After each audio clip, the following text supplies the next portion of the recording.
Here is a 3-minute explainer about the war in Sudan and how the East African nation went from a revolution in 2019 to a civil war happening now, which has left civilians fearing another genocide. Here's a quick timeline for context before we unravel concerns about genocides in Sudan decades ago and now. In 2019, Sudan celebrated a revolution that was televised with hopes for democracy and change.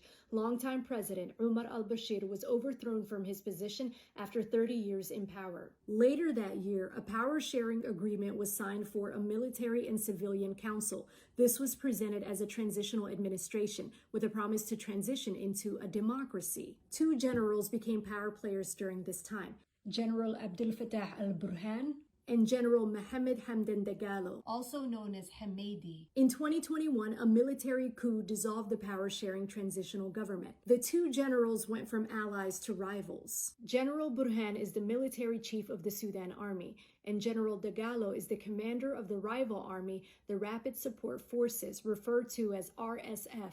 Let's fast forward to April 2023, since this is a brief overview. Fighting broke out with tensions between Sudan's army and the RSF.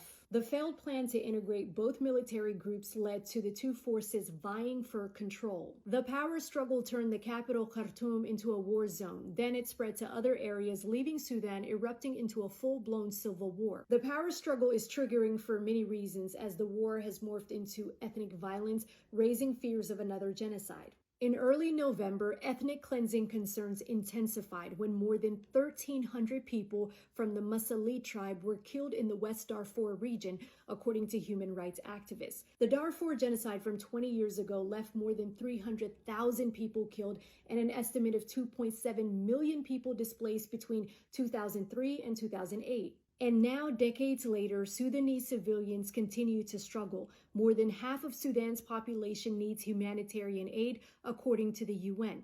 And Sudan is now the world's largest internal displacement crisis. All of this leaves civilians surviving in unlivable conditions. Negotiation talks have been attempted with mediation from other countries. But with the war escalating, the focus has shifted from Sudan's unfulfilled hopes for democracy and Sudanese civilians' desperate need to survive as people.